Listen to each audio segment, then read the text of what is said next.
nós já esperamos uns minutos, né?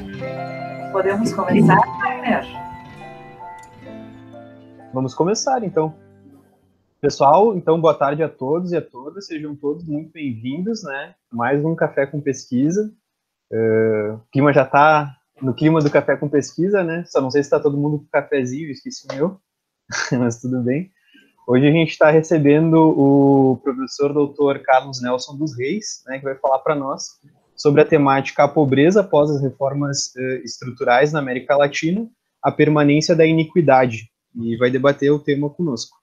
O professor Carlos Nelson, ele possui graduação em Ciências Econômicas pela Pontífica Universidade Católica do Rio Grande do Sul, com especialização em História do Rio Grande do Sul pela Universidade Federal do Rio Grande do Sul, mestrado em Teoria Econômica pela Universidade Federal do Rio Grande do Sul também, doutorado em Política Econômica pela Universidade Estadual de Campinas e pós-doutorado na Universidade Paris 13 Norte.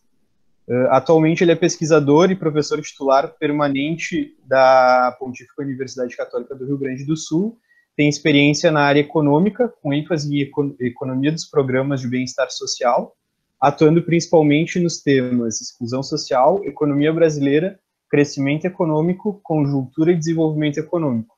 Foi diretor administrativo e financeiro da FAPERGS, diretor do IDEA, Instituto de Pesquisa e Desenvolvimento da PUC-RS. Então, o nosso Café com Pesquisa se chama Limites, para apresentar para o pessoal que talvez esteja chegando no seu primeiro encontro, né? O nosso Café com Pesquisa ele se chama Limites do Planeta e Objetivos do Desenvolvimento Sustentável. Ele é um ciclo de eventos curtos promovidos pelo Grupo de Pesquisa Direito Ambiental Crítico e pelo Núcleo de Estudos e Pesquisas em Políticas Públicas e Sociais da UX, né, PSUX, e pelo Programa de Pós-Graduação em Direito da Universidade de Caxias do Sul, ao qual os grupos se vinculam. Essa atividade, então, ela visa discutir temas relacionados aos ODS e à Agenda 2030 da ONU. Então, o nosso objetivo é promover esse debate acadêmico com excelência, mas de forma descontraída, né, de forma leve. Então, ao final, vai ter espaço para as perguntas, né, os participantes eles podem escrever seus questionamentos diretamente ali no chat, daí, no momento adequado, as perguntas elas podem ser lidas. Dados os recados, eu passo a palavra à professora doutora Ana Maria Paim para fazer sua fala inicial de abertura. Obrigado.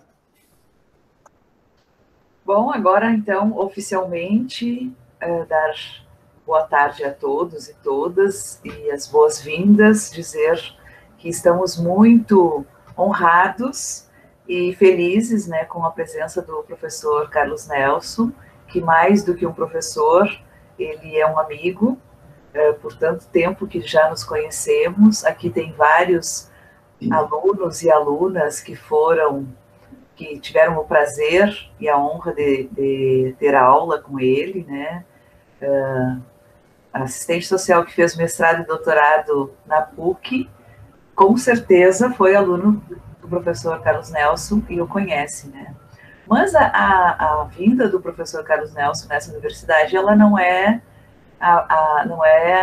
nova.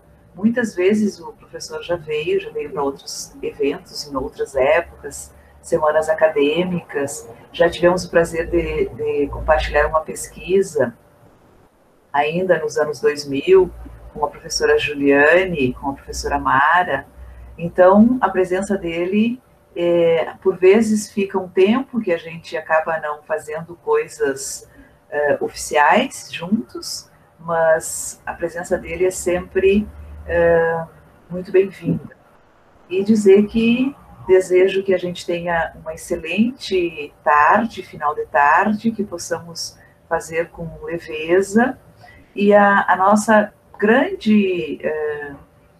grande objetivo com esses encontros, e que a cada encontro nós temos conseguido isso, é que cada professor, que cada pesquisador possa vir falar das suas pesquisas, falar do seu conhecimento, mas, acima de tudo, falar também da sua trajetória, porque nós estamos entre jovens pesquisadores aqui, alunos de mestrado, alunos de doutorado, alunos de graduação, que estão almejando entrar num mestrado e num doutorado, e sempre poder ouvir professores, pesquisadores já com uma experiência, isso com certeza agrega muito o conhecimento de todos. Então, de imediato, passo a palavra para o professor Carlos Nelson e fique bem à vontade. Obrigado, Ana, Wagner, professor Clóvis.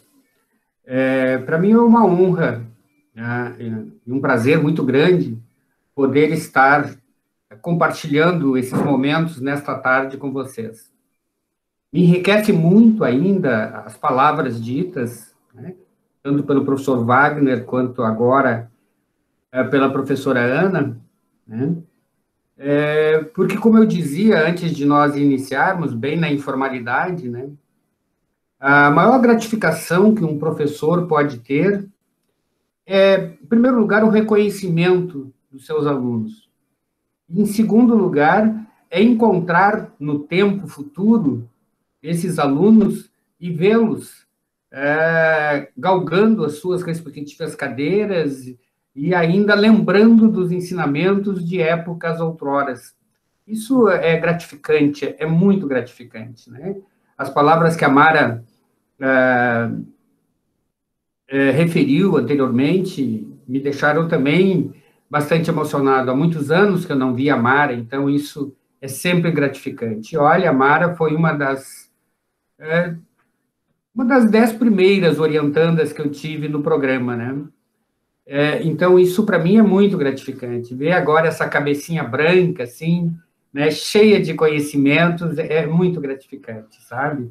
A Ana, né, também foi me orientando. Lamentavelmente, eu tenho hoje a oportunidade de me desculpar com a Ana pelo fato de que, quando digamos assim, do grande finale dela, a defesa da tese dela, eu não poder estar presente pelo fato de eu estar em Paris naquela época, né? Lamentavelmente, estava em Paris e não pude estar em Porto Alegre para a defesa final.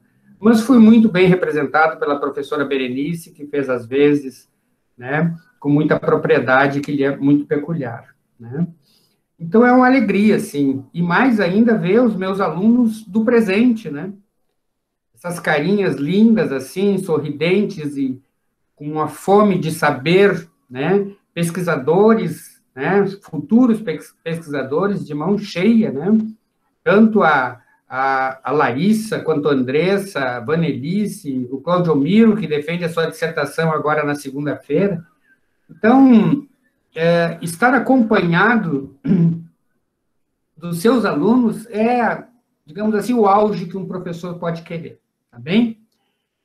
Feito essa rápida introdução, então vamos para aquilo que vocês me convidaram e espero, assim, corresponder às expectativas deste Café com Pesquisa. Eu gostaria de iniciar cumprimentando, né, esse tipo de iniciativa, né?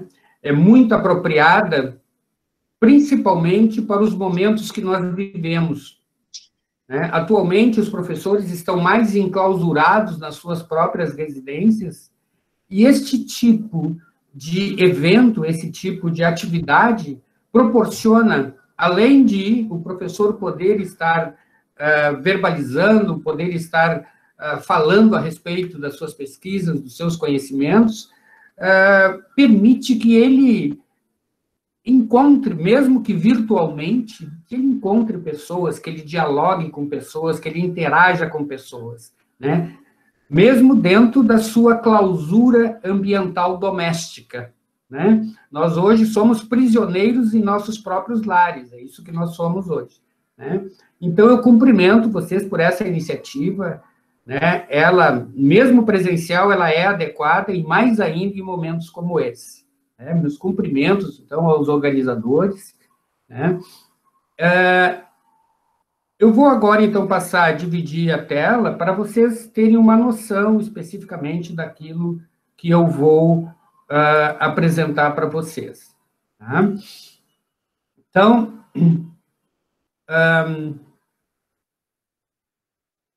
é uma honra para mim estar também na Universidade de Caxias do Sul, que, conforme a professora Ana fez referência, eu já estive várias vezes aí, convidados pela própria Ana, convidado pela Mara, convidado pela Juliane, quando ela era professora dessa universidade. Né? Então, estou aqui com muita alegria, convidado por esse grupo de pesquisa em Direito Ambiental Crítico, né? E o meu tema para falar será a pobreza após as reformas estruturais na América Latina. A minha tese é da permanência da iniquidade. Né? Esse texto foi feito recentemente, a convite também do grupo da UX, para participar de um livro, né, de um e-book que deverá sair no futuro próximo, né, em língua espanhola. Então, isso torna bastante importante para mim esse convite. Né? Bueno, como é que eu vou desenvolver a minha conversa com vocês? Eu vou falar conversa, né, porque para seguir o rigor assim, do Café com Pesquisa, a informalidade eu acho que é o melhor caminho. Né? Então, vamos ter uma conversa, vamos ter um diálogo. Primeiro, eu vou fazer breves comentários sobre a pesquisa acadêmica, teórica e prática. Né? Depois, breves comentários sobre a região, América Latina, a minha experiência com pesquisa sobre a América Latina, né? Mostrar, assim, sinalizar, já que temos estudantes, né? Futuros mestres, futuros doutores, e até mesmo estudantes buscando ainda temas para estudar, para pesquisar, para poder fazer os seus respectivos projetos. Então, eu vou sinalizar algumas possibilidades de estudo sobre a região. Né? E a produção científica específica para esse Café com Pesquisa, né? Que foi esse texto traduzido para o espanhol, por orientação da editora, né? Da organizadora, me desculpe, né? E aqui está o título em português, A Pobreza após Reformas Estruturais na América Latina. Feito isso, então, vamos fazer, então, inicialmente, alguns comentários sobre pesquisa acadêmica e teórica. Bom, todos os que buscam uma formação em nível de pós-graduação acadêmica, sempre, para mim, significa que existe um projeto acadêmico por trás desta busca. Então, essa busca acadêmica vai remeter a uma carreira, seja de professor de graduação, seja em universidade pública ou seja em universidade privada. Né? Esse professor de graduação, normalmente, né, no graduação, é buscado em tempo parcial, nas públicas 20 horas, 30 horas, né? E nas privadas o famoso horista, né? E, em realidade, normalmente, esses professores conjugam academia com outra atividade do mercado, né? Dado que eles não estão se dedicando integralmente à academia, mas, de qualquer maneira, são acadêmicos e poderiam, enquanto acadêmicos, dar aulas e também fazer pesquisas. Lamentavelmente, as nossas instituições ainda não chegaram nesse nível que outras universidades no exterior já chegaram. O professor pode ser, não necessariamente tempo integral, pode dar aulas na graduação e pode fazer pesquisas. Aqui no Brasil, isso ainda está um pouco atrasado.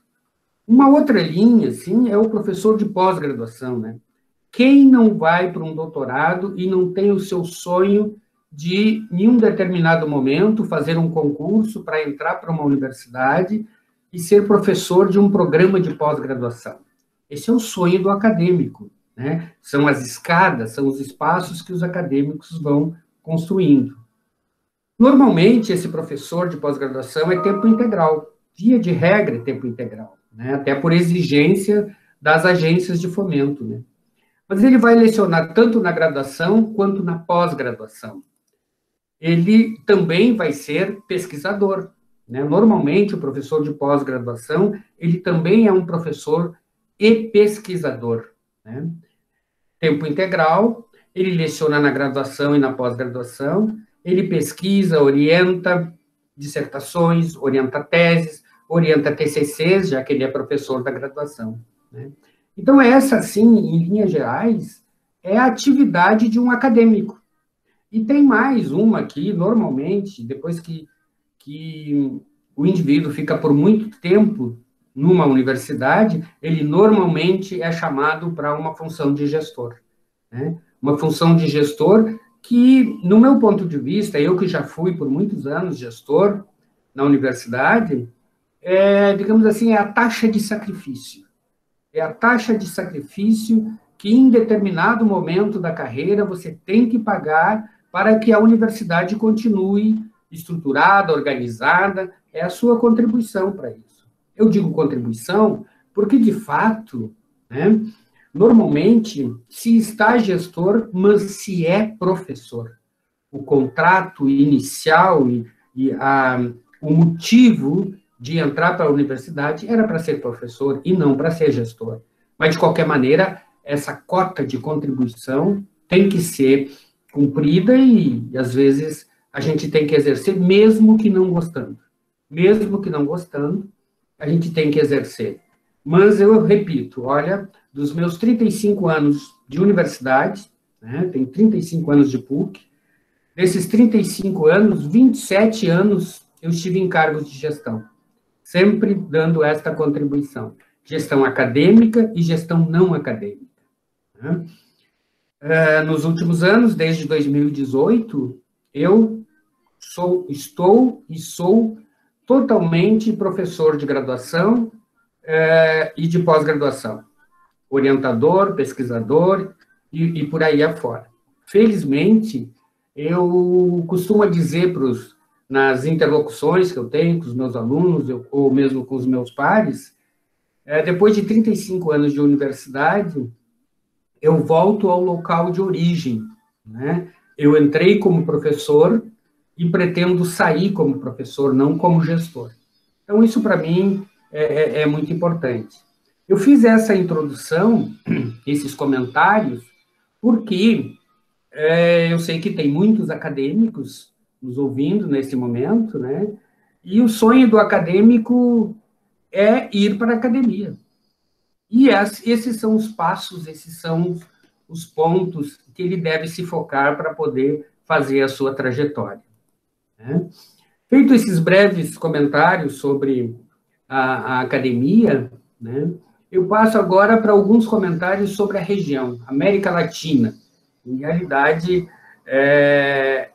eu gosto muito de ler e de estudar sobre a América Latina. Eu tenho me detido por muito tempo lendo, ensinando sobre a América Latina.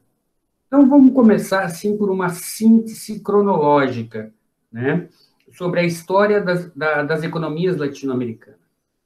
Sem dúvida nenhuma, esta região, né, por algum tempo da sua história, 3 séculos, de 1500 a 1700, ou seja, século XVI, século XVII, século XVIII, né, são colônias, né, colônias de exploração predatória, da extração de minerais, e etc. Isso foi a América Latina, tanto do ponto de vista da América portuguesa, quanto da América espanhola. Colônia de exploração, de extração de minerais, de metais preciosos e coisa e tal. É importante aqui destacar que nesse período em que esta região era colônia, era vista como colônia, né, a Europa Ocidental, que eram os países colonizadores, a partir de Inglaterra, Espanha, Portugal, Holanda, França, né, já estava experimentando, né, a transição, estava fazendo a transição do modo de produção feudal para o modo de produção capitalista. Alguns já num estágio um pouco adiantado da relação urbano-industrial, né, principalmente a partir da Inglaterra. E aqui, esta região que nós estudamos, essa nossa região aqui, ela era pura e simplesmente uma colônia de exploração e de extração de minerais. Né? Então, antes de nós querermos fazer alguma comparação, né, com outros países, mesmo ocidentais, mas países com uma trajetória de história muito maior do que a nossa, é importante nós sabermos o que estava acontecendo conosco e o que estava acontecendo com eles, para que nós possamos ter uma noção mais clara, mais concreta, mais consistente a respeito daquilo que nós criticamos em termos da economia brasileira, por exemplo, que é o seu atraso, que é o seu ainda estágio de economia emergente. Bom, depois teve o período das guerras de independência, de 1810 a 1824, foi exatamente um período onde a maior parte dos países latino-americanos fizeram a sua independência, né? O Brasil em 1822 e outros tantos aí no entorno desse período aí, tá? Depois do período de 1825 a 1870, vai ser o ingresso destas economias no contexto da economia internacional, agora como países, agora como estados-nação. Até então, elas já participavam do comércio internacional, mas a partir das suas matrizes, né? A colônia exportava para a matriz, e a matriz, então, é que fazia toda a distribuição e a comercialização com os outros países em termos de comércio internacional. Pois bem, nesse período de 1825 a 1870, a região ingressa na economia mundial na condição de Estado-nação. Aí depois nós vamos ter um período, né, de crescimento com base nas exportações, que vai de 1870 a 1914, vejo, até o início da Primeira Guerra Mundial, crescimento das exportações. É claro que isso aqui significa, esse período de boom das exportações da América Latina, aquilo que a historiografia sobre a América Latina identifica como idade do ouro, idade de ouro, não idade do ouro, idade de ouro, pelo fato de haver um crescimento expressivo nas exportações. E vejam, isso caracterizou muito a economia dessas regiões.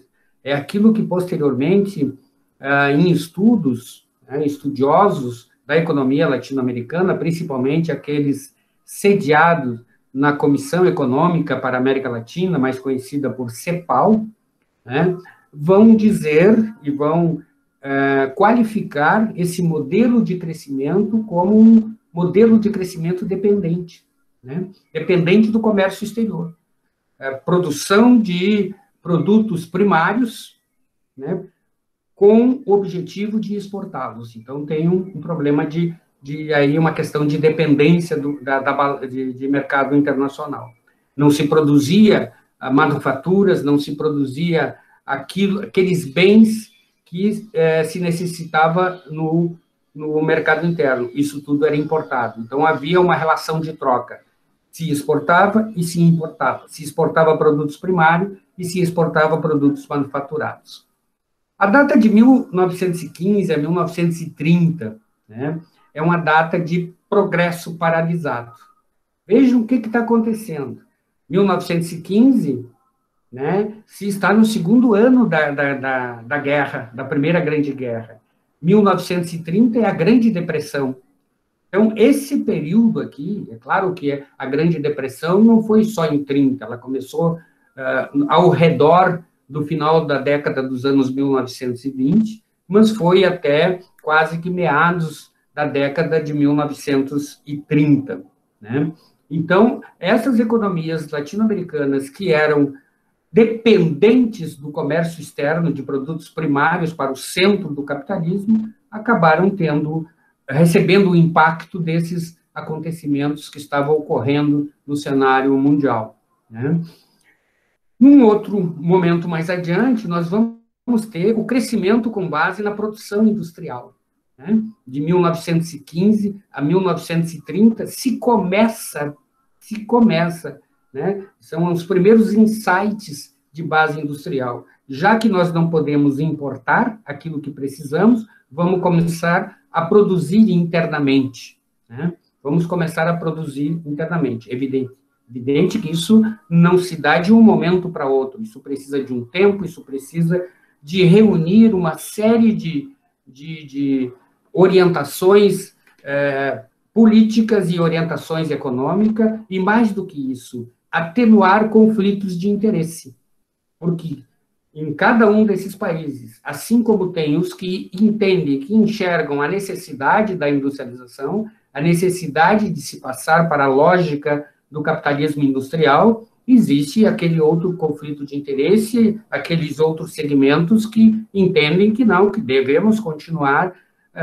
produzindo produtos primários e exportar esses produtos primários e importar aquilo que precisamos. Evidentemente que esses estão bem centrados, bem fundamentados na lógica das vantagens comparativas ricardianas, né?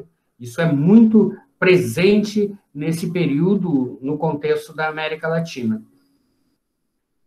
Isso que ela começa a fazer, né, preliminarmente, vai ser chamado posteriormente de substituição de importações. Substituir aquilo que se importa e produzir internamente. Né? Produzir internamente. A data de 1970 aos anos 2000, né, é uma coisa mais próxima, é exatamente, né, o período de crise, as reformas e reestruturação produtiva, né, dos anos 70 aos anos 2000. Dos anos 70 é a grande crise lá fora, a grande crise capitalista, né, a crise denominada na literatura como estagflação, né, e ela vem para os países periféricos, para os países da América Latina também, recebe o impacto dessas crises nos anos 80. Por isso que a maior parte da literatura define a década dos anos 80 como a década perdida. A década seguinte, a dos anos 90, vai ser a década das reformas. E junto com as reformas estruturais, a reestruturação produtiva. Né? Bom, falar sobre a América Latina sem trazer a Comissão Econômica para a América Latina, mais conhecida pela sigla de CEPAL, né, ficaria um tanto vazio a observação, porque é aqui na CEPAL que se tem a representação intelectual da América Latina do ponto de vista econômico, da teorização dos estudos sobre a região. Né? Então, todo e qualquer estudo que se faça sobre a América Latina, de uma forma ou de outra, vai estar relacionado com a CEPAL, não tem como não estar. A CEPAL foi criada em 25 de fevereiro de 1948, por decisão de uma Assembleia Geral da Organização das Nações Unidas.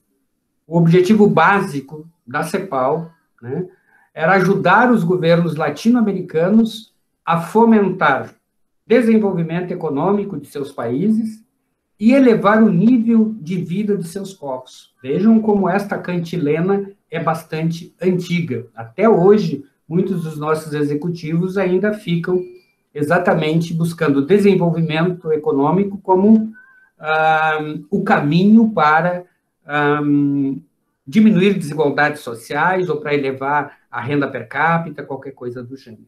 Né? E vejam, em realidade, esta criação da CEPAL é um contraponto da ONU, né, para, digamos assim, alguma orientação fora daquilo que estava sendo orientado para a Europa Ocidental destruída pela guerra, que era o Plano Marshall. Né? Então, em resposta, a ONU cria esse escritório no Chile, né? E esse escritório é que vai desenvolver estudos econômicos e diagnosticar a região a partir dos olhos dos seus economistas, dos seus pensadores, para, então, considerarem aquilo que os brasilianistas, né, os estudiosos externos, não consideravam, que eram os valores constitutivos locais. Quem melhor para conhecer Brasil, Argentina, Uruguai, Paraguai, Chile, que não os seus próprios pensadores, que não os seus próprios intelectuais?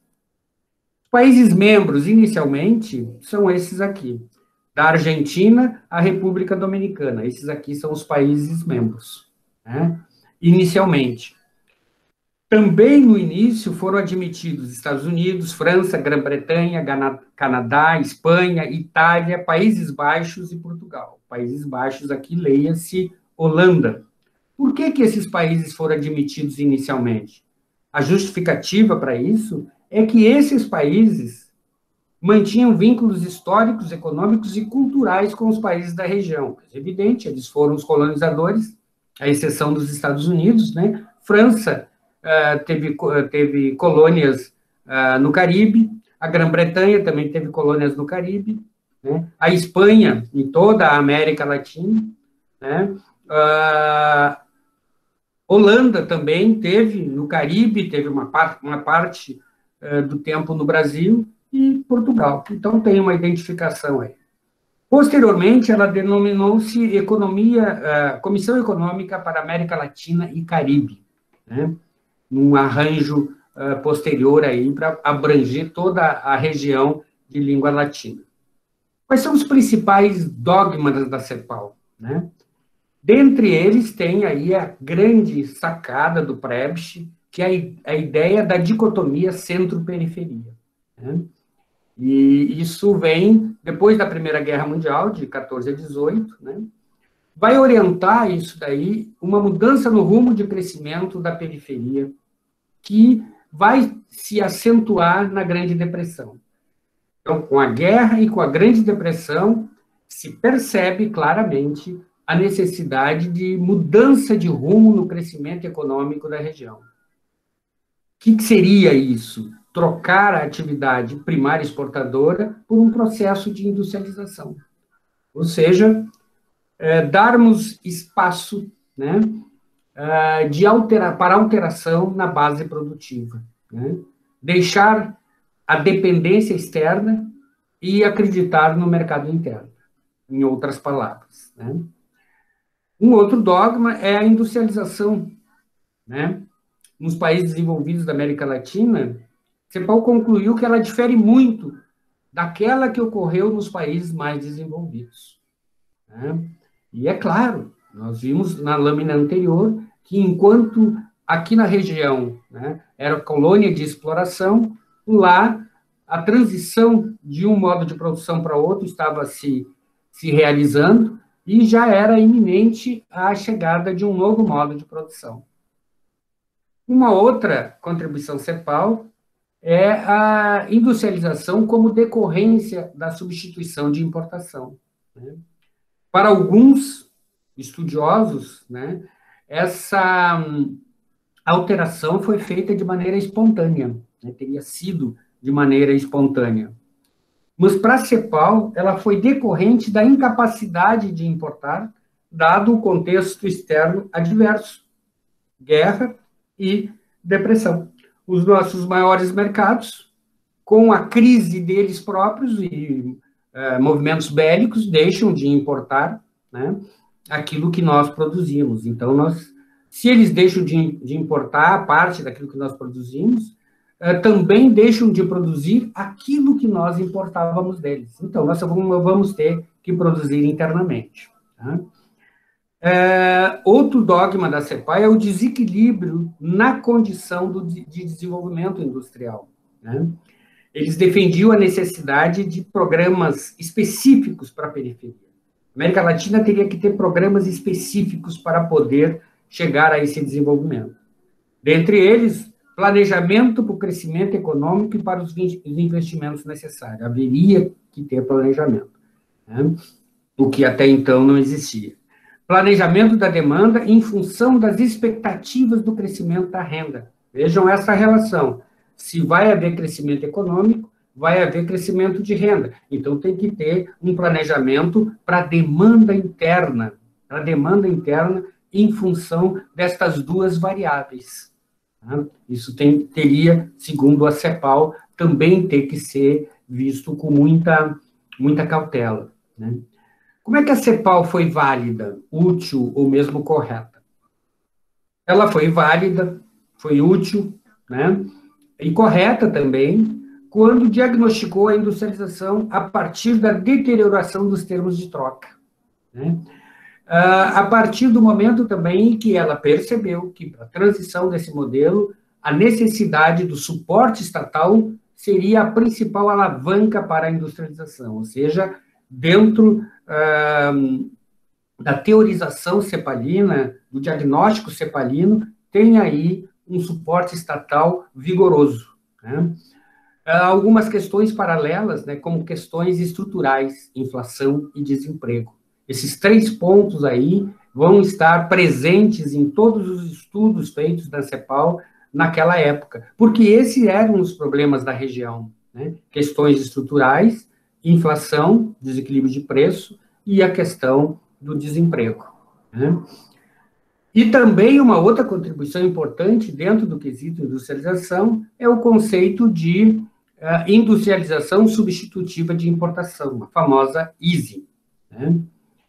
A CEPAL também diagnosticou as reformas da década de 60, né? A intervenção do Estado para a realização de reforma agrária e distribuição de renda, né? Isso também está nos estudos cepalinos, né? Estilos de crescimento, né? Estilo de crescimento no sentido de que não bastava só industrializar, substituir aquilo que se importava. Haveria também que fazer industrialização, parte dessa industrialização para exportação, no sentido de efetivamente entrar com soberania no contexto do capitalismo internacional. Na década de 80, a famosa década perdida, né, a dívida externa era o problema generalizado nas economias latino-americanas, né? Então, teve que se estudar ajustes com crescimento, crises cambiais profundas, recessões. A ortodoxia liberal chega, né, a partir do consenso de Washington, no final dos anos 80, né? Isso tudo leva a considerar essa década como perdida. Então, a CEPAL também vai trazer a ideia da transformação produtiva com equidade nesse período aí, né? Na verdade, orientava a busca da eficácia produtiva com igualdade e justiça, né? Claro, vocês hão de me dizer, né? Isso é teórico, sem dúvida nenhuma que é teórico, mas nenhum diagnóstico não pode ser feito sem um componente teórico, né? Então, eles pensavam dessa maneira: busca de eficácia produtiva, resultados com igualdade e justiça. Implantação das reformas liberalizantes e privatizantes. Aqui já tem uma contradição, né?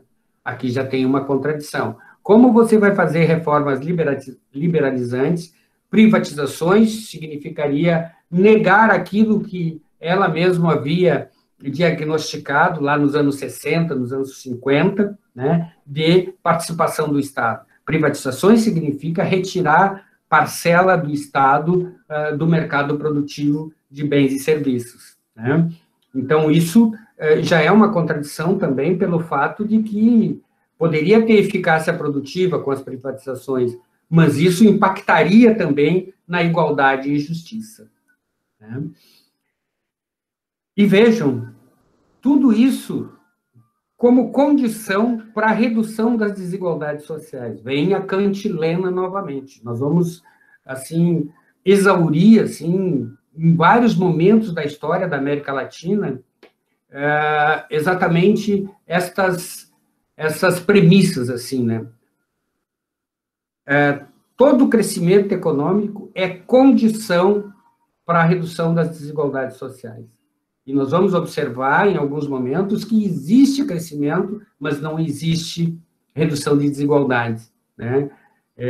E aí, quando há crescimento, se há uma outra argumentação para não distribuir tal qual aquilo que se previa inicialmente, né? Inclusive, no Brasil, nós temos, historicamente, momentos como esse, por exemplo, os anos do milagre, né? Quando um determinado ministro criou a metáfora de primeiro crescer o bolo para depois dividi-lo, depois reparti-lo. É exatamente a mesma perspectiva que a CEPAL está falando lá naquela época, tá? Bom, a minha experiência em pesquisa sobre a América Latina, vocês já viram que é um tema que me agrada bastante, né, em que eu tenho estudado bastante. Então, tem aqui, ó, do ponto de vista de alunos, né, Viviane Isabel, por exemplo, está em desenvolvimento, está para defender agora em março do ano que vem, as veias constitutivas da proteção social na América Latina, com um recorte para as políticas sociais em tempos de governos de aportes ideológicos, ora progressistas e ora conservadores. Essa é uma tese, gente, que eu acho que ela vai ser um diferencial dentro da área, principalmente da área do serviço social, né? Porque a Viviane está conseguindo pegar, num intervalo temporal, observar exatamente nos respectivos países quem são esses presidentes, qual é a identidade ideológica desses presidentes e qual era o seu comportamento no que refere à execução de gasto social. Gasto social em educação, gasto social em saúde e gasto social em proteção social. Então, isso vai ser, assim, um diferencial que eu vejo, assim, como muito interessante no sentido de trazer essas novidades, né? Tem uma outra tese que está também em áreas de projeto, que é capitalismo dependente e previdência social no meio rural do Cone Sul, que é o aluno Paulo Roberto Martins, que está em desenvolvimento ainda na fase de projeto. Tá? Depois tem uma tese que ela não é especificamente sobre a América Latina, mas ela vai, em algum momento, falar sobre coisas que acontecem na América Latina, já que ela fala sobre o mundo também, né? O campo das manifestações populares, um estudo sobre o movimento dos caminhoneiros. Mas, assim, ela, que é a da Larissa, que está nos assistindo também, é uma tese que está em desenvolvimento, deverá ser defendida agora em março do próximo ano, né? Eu também tenho uma expectativa muito grande com essa tese, porque ela está pegando um mapeamento, né, das manifestações populares no contexto mundial, e depois ela desce para o contexto mais regional. Isso é bem interessante. Só essa ideia desse mapeamento já é uma novidade importante. Uma outra tese que também está em andamento, né? Não, essa já se concluiu. A nova roupagem do controle e manutenção da pobreza. Os programas de transferência condicionada de renda na América Latina. Né? Foi a tese da Aline Nascimento Magro, que foi concluída já. Né? Desenvolvimento econômico e a proteção social latino-americana. Confluências e contradições históricas. Né? Essa foi a tese da Heloísa Teres, que também foi daí de Caxias, né? A Heloísa também foi aluna da Mara, foi aluna da Ana, né? Da Júlia, né? Desse pessoal todo aí. A Heloísa fez mestrado e doutorado também, ela esteve sob a minha regência. Depois teve essa outra tese, que eu vejo como uma tese muito importante, principalmente no conjunto de dados, de informações estatísticas que ela traz. É a renda mínima de inserção e transferência condicionada versus transferência condicionada de renda. Né? As simetrias entre União Europeia e Mercosul. Essa tese, assim, quem quer entender um pouco disso que está sendo propalado hoje no Brasil como renda mínima, essa tese seria, assim, uma leitura importante para saber o que é renda mínima na perspectiva dos países europeus. O que eles entendem como renda mínima, efetivamente, né? Todos os países europeus têm programas de renda mínima. Cada um tem as suas, digamos assim, modulações, né? Mas é bem diferente, totalmente diferente, dos programas latino-americanos de transferência de renda. A única semelhança que eles têm é que, tanto na renda mínima quanto na transferência de renda, existe algum condicionamento. Existe algum condicionamento. Tá? Essa tese já está concluída, foi da Rosilane Corradini Guilherme. Tá? Tem uma outra tese que já foi concluída também, o direito dos povos indígenas à educação superior na América Latina. É uma tese também que eu entendo assim como bem interessante, exatamente para enxergar o comportamento desses povos e como, né, o direito social, né, dos respectivos países respeitam, né, esses povos, né? Por isso que ela se chama, no subtítulo provocativo, né, Concepções, Controvérsias e Propostas. Essa tese foi da Soledad Gaivide, foi concluída. E uma outra tese, né, uma das primeiras, né, que eu trabalhei sobre América Latina, né, são avanços e retrocessos das reformas estruturais às cúpulas das Américas. Uma leitura na perspectiva perspectiva do serviço social, que é da nossa querida Mara de Oliveira, né, que eu tive, assim, a honra e a alegria de ter sido seu orientador. Ela foi a minha primeira orientanda que se interessou sobre a América Latina. Depois vieram um conjunto aí de outras. Então, essa, digamos assim, é a minha experiência, fora projetos meus particulares e textos meus particulares, que alguns em parceria com esses colegas, com esses alunos, hoje colegas, né, e outros de maneira individual. Né. Possibilidade de estudo para a região. Né. Olha, na perspectiva das ciências sociais aplicada, tem um mundo a ser estudado. Um mundo a ser estudado, porque nessa área de ciências sociais aplicada, nós concentramos as diferentes formações, né? Então, nessas diferentes formações é que eu digo que existem inesgotáveis perspectivas de pesquisa para a região. No direito, em todas as subdivisões e segmentos do direito, seja direito social, seja no mercado de trabalho, enfim, existe, na perspectiva histórica, na perspectiva atual, existe um campo imenso para se estudar na América Latina. Na próprio campo da administração também, da economia, como esses que eu mostrei para vocês, e também existem várias outras subdivisões e segmentos da economia que poderiam ser estudados tanto localmente quanto comparativamente entre países da América Latina. Na arquitetura e urbanismo, olha que beleza que é se comparar a arquitetura espanhola com a arquitetura portuguesa existente nas colonizações desses países, né? Os aspectos econômicos e sociais dessa arquitetura. Então, tem campo na geografia também, né? Na comunicação, os vários idiomas, linguagens, dialetos existentes na América Latina. No serviço social também, em todas as suas subdivisões, né? Eu venho muito no serviço social sobre proteção social, né? Sobre proteção social. A Mara, por exemplo, se dedicou à educação, né? Mas tem vários outros segmentos que podem ser, sem dúvida nenhuma, explorados.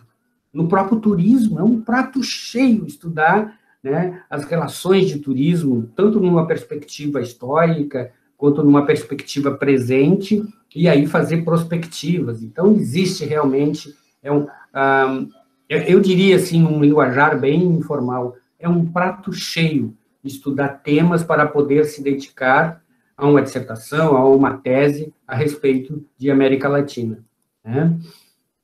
Bom, a produção específica para esse café com pesquisa, então, foi esse texto, né? Onde aqui eu vou destacar os pontos mais importantes que eu entendo que mereçam destaque. Tá? Então, a pobreza após as reformas estruturais da América Latina e a permanência da iniquidade. Esse texto começa com uma introdução, onde se faz uma breve contextualização e sinaliza como será desenvolvida a reflexão. Né? Isto é basicamente a introdução. Depois eu passo para estudar a pobreza na América Latina, né? Como é que ela vem se comportando, né? Tanto a pobreza absoluta quanto a pobreza relativa, como é que ela se comporta num intervalo temporal que vem desde os anos 80 e vai culminar agora já no século XXI. Né? E quais são os programas para enfrentamento dessas realidades de insuficiência, né? Depois, no segundo ponto, eu vou para as reformas estruturais, crescimento econômico e gasto público. Né? Eu falo sobre reformas estruturais, crescimento econômico, gasto público social em relação ao PIB. Né? E depois teço algumas considerações finais. Tá? Então, vamos lá. Sobre a pobreza, de uma forma geral, né, existem várias conceituações, várias perspectivas de conceituar a pobreza. Né? Isso a partir de diferentes áreas do conhecimento, tais como economia, sociologia, filosofia, antropologia, história, entre outras. Cada uma dessas áreas do conhecimento nós poderíamos, né, retirar uma definição, um conceito de pobreza.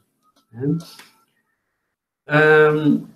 cada área vai tecer, né, as suas respectivas problematizações para sair o seu conceito, né, para definir origens, fatos, e aí fazer a definição. Mas, independente da área, há um consenso de que a pobreza tem como determinante fatores econômicos, sociais, políticos e culturais.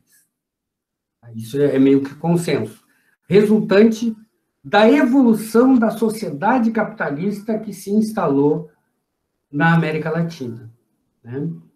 A intensidade dessa pobreza na América Latina, nos anos 90, em números percentuais, ela apresentou decréscimo.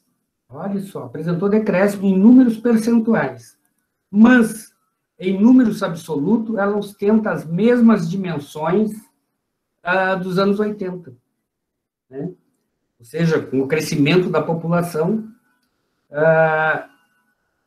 principalmente desta população abaixo da linha de pobreza, né, em números absolutos, ela aumenta consideravelmente.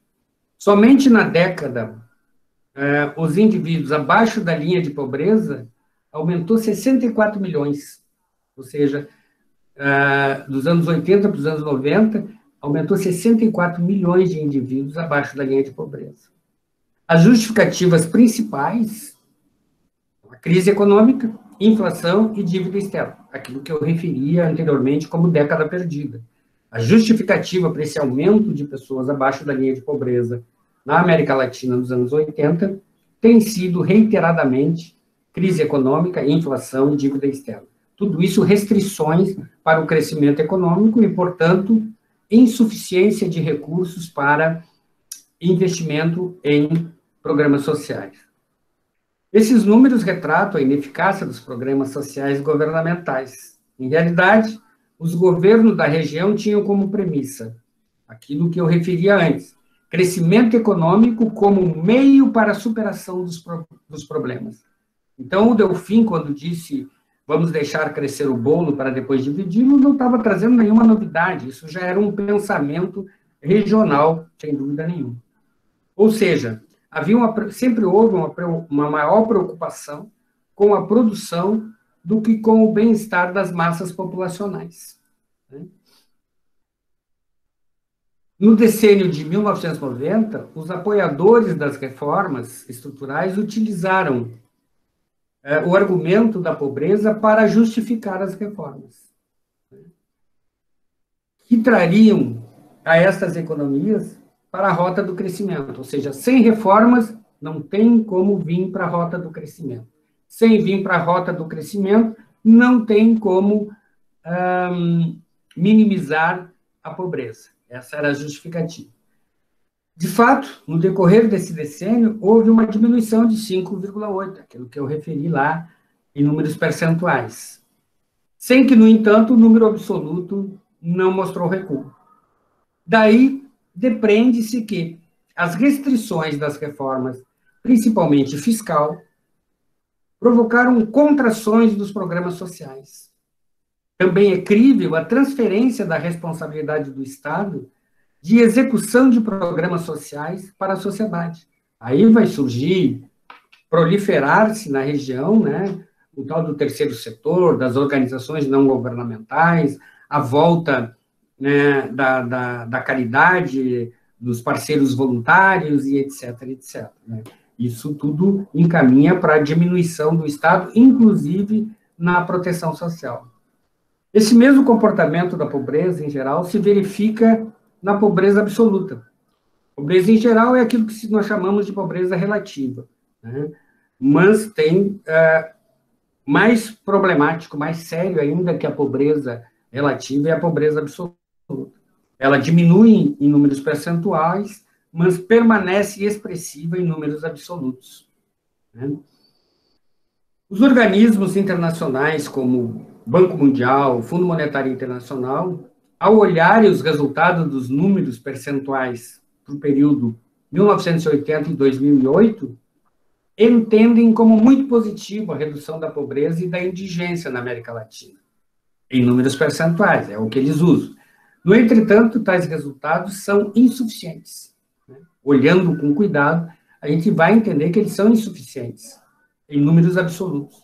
Tanto a pobreza quanto a indigência se mantêm na região e em patamares elevados, ou seja, não foram erradicados conforme a promessa das reformas. Por isso que esses organismos usam o dado da forma, né, que mais lhe permite fazer afirmações. Cabe a nós, pesquisadores, entrar nesses dados, olhar esses dados de uma maneira mais crítica para enxergar exatamente o que realmente está acontecendo. Chama-se atenção para o fato de que os mesmos organismos que identificam balanços positivos concluem que, a seguir, mantendo o ritmo do padrão dos anos 90, ritmo de crescimento, né, a região não conseguirá cumprir os compromissos de erradicação da pobreza e atender aos objetivos do desenvolvimento do milênio, como de fato não atendeu, né? Importante destacar que, ainda que na região, né, predomine 2 idiomas, né, a regra geral, o espanhol e o português, né, os vários países não se completam por valores constitutivos locais semelhantes, né? O Brasil tem os seus valores constitutivos locais e até mais de um, porque um país continental, né, como o nosso, com várias regiões e coisa e tal, nós temos muitos valores constitutivos locais diferentes. Agora, vocês imaginam comparar Brasil com Argentina, com Uruguai, com Chile, etc., etc. Os valores constitutivos, né, são bem diferentes, Então, isso tem que ser levado em consideração ao se fazer qualquer análise comparativa entre esses países.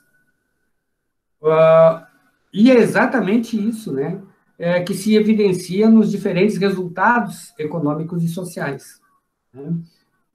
Os objetivos do desenvolvimento do milênio, que era, né, uma premissa acordada por todos os presidentes, né, ocorreu no início dos anos 2000 por iniciativa da ONU, em Assembleia Geral, onde estavam presentes 191 líderes dos Estados-membros. Eles acordaram o comprometimento das metas do milênio a serem superadas até 2015. Agora já há uma redefinição de prazo, um alongamento de prazo, né? Já entra nos anos 2020 alguma coisa, tá? Com outros compromissos, uma reformulação também dos compromissos. O primeiro deles, acabar com a fome e a miséria, educação de qualidade para todos, redução da mortalidade infantil, igualdade entre os sexos e valorização da mulher, melhoria da saúde materna, combate ao HIV, malária e outras doenças, garantir a sustentabilidade ambiental e estabelecer parceria mundial para o desenvolvimento. Esses eram os 8 objetivos acordados por esses chefes de Estado por ocasião, né, dessa Assembleia Geral da ONU no ano 2000. No conjunto, esses líderes latino-americanos deram respostas em conjunto aos objetivos 1 e 2, né, no conjunto, assim, né? Não que tenham deixado de tratar dos outros, mas transparece exatamente o 1 e o 2. É muito nítida a proliferação ao cumprimento dos objetivos 1 e 2, o que se efetivou por meio da proliferação na região de programas de transferência de renda condicionada, né? Condicionada no sentido da obrigatoriedade de preenchimento de requisitos para o acesso, né? Frequências tais como frequência escolar dos filhos, das famílias beneficiárias, frequência aos postos de saúde, também das famílias beneficiárias. Isso se generaliza pela região, né? Existem países onde há um pouco mais de condicionalidade, mas, regra geral, são esses dois, educação e saúde. Fato é que, ao implantar esses programas, os líderes latino-americanos atendiam aos compromissos do milênio e às orientações dos organismos internacionais no bojo das reformas estruturais, né? Daí o fundamento do discurso generalizado de crescimento econômico em primeiro plano e depois distribuição da riqueza gerada. Essa é a famosa cantilena, né? Aqui vocês podem ver, né, países da América Latina com implantação de programas de transferência de renda condicionada. Tudo isso daqui, ainda tem mais aqui que eu não botei no mapa aqui, mas esse país aqui também tem. Tá? Então, todos esses países cujo tem nome aqui, né, todos eles têm os seus respectivos programas de renda condicionada. Lá no texto tem o nome e as condicionalidades de cada país. Tá? Aqui eu não trouxe isso para cá. Bom, reformas estruturais. Primeiro, é fundamental destacar que as reformas estruturais foram uma constante no capitalismo mundial após a crise econômica dos anos 70. É uma constante. Todos os países desenvolvidos, países centrais do capitalismo, Europa Ocidental, Estados Unidos, todos esses fizeram reformas estruturais para ajustar as suas economias à crise dos anos 70. Na América Latina, essas reformas vão ser recorrentes nos anos 90. Vejam, se lá nos países centrais foi nos anos 70, iniciou nos anos 70, aqui vai ser nos anos 90. E ela vai definir um novo modelo de desenvolvimento para a região, né? A reorientação de política econômica encontra-se no documento do Consenso de Washington. Como as respectivas economias deveriam, né, orientar a sua formulação de política econômica. Por isso, se nós dermos uma olhada, e é isso um pouco que a tese da Viviane poderá vir a trazer, né, olhar para os presidentes, no intervalo temporal desse período, dos anos 90 até agora, né, ver quem foram os presidentes e qual era a identificação ideológica deles. E aí a gente pode, pela identificação ideológica, ver se são progressistas ou se são conservadores. Fato é que progressista ou conservador, todos eles vão ter uma orientação de política econômica com base nestas orientações. Sejam progressistas ou sejam conservadores. A lógica da política econômica vai ser a mesma. Tal documento sugeria um conjunto de reformas, pacotes de reformas estruturais, contemplando liberalização da conta corrente do balanço de pagamentos, liberalização da conta de capitais, desregulamentação dos controles de preços da economia, salários, taxas de juros, câmbio. No Brasil, para quem está lembrado, isso significou a desindexação da economia brasileira, lá quando da edição do Plano Real.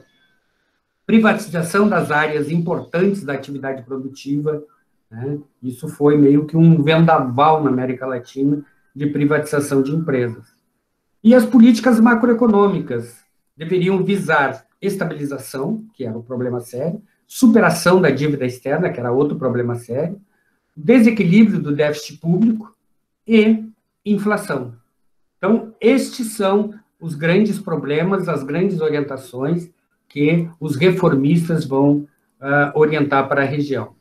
Crescimento econômico.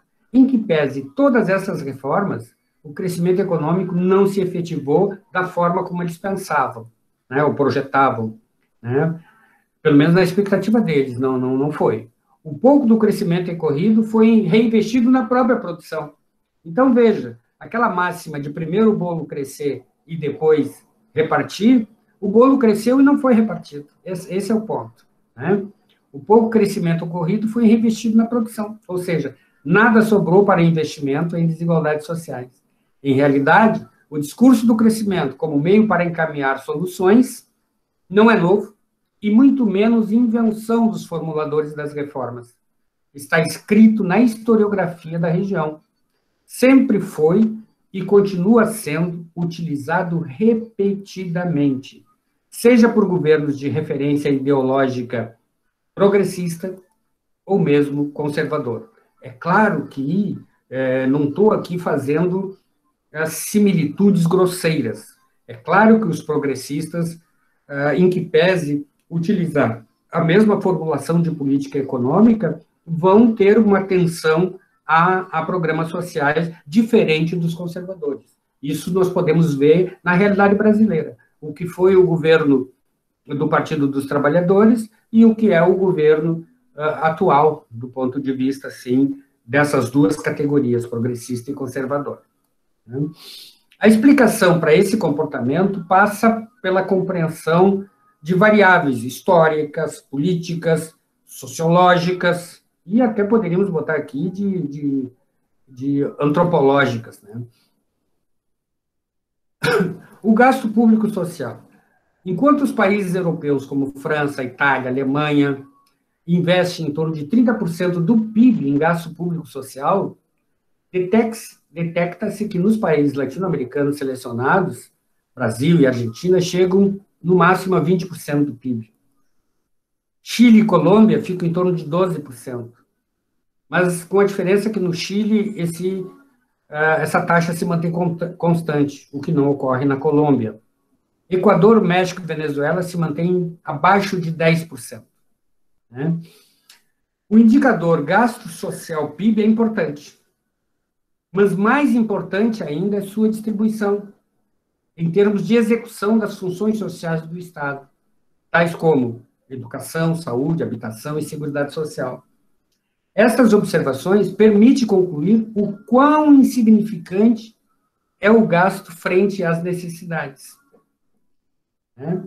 Assim, a questão da desigualdade social na região, vista a partir de suas expressões, define o tamanho do esforço de planejamento e gasto para sua solução. E não será por meio da tradição, primeiro crescer e depois distribuir. O caminho da transformação, não será por aí.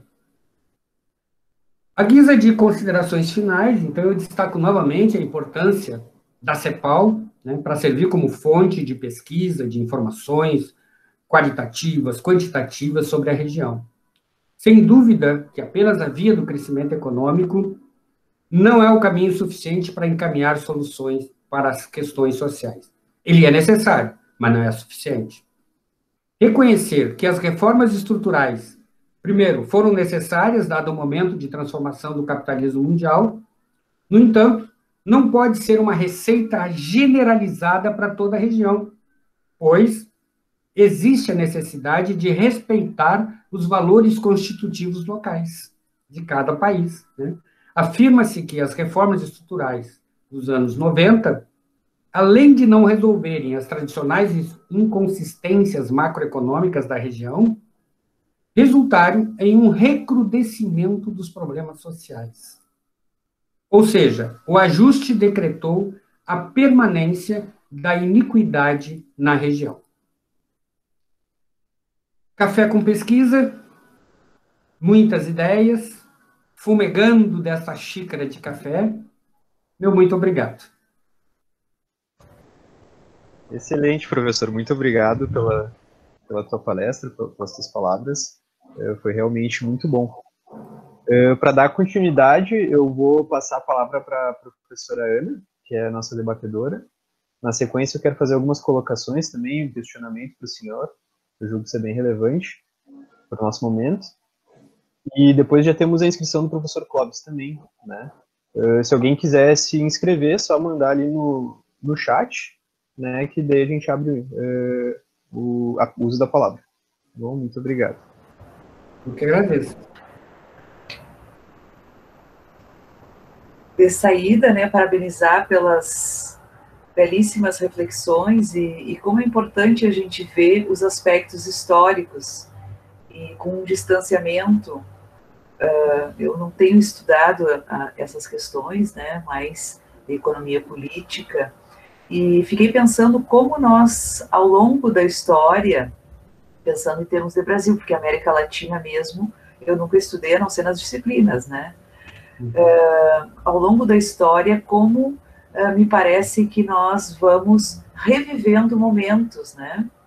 Porque quando se tem no Brasil o boom da industrialização, por uma necessidade da Grande Depressão, do pós-guerra, e aí a gente necessita criar uma industrialização no país, né?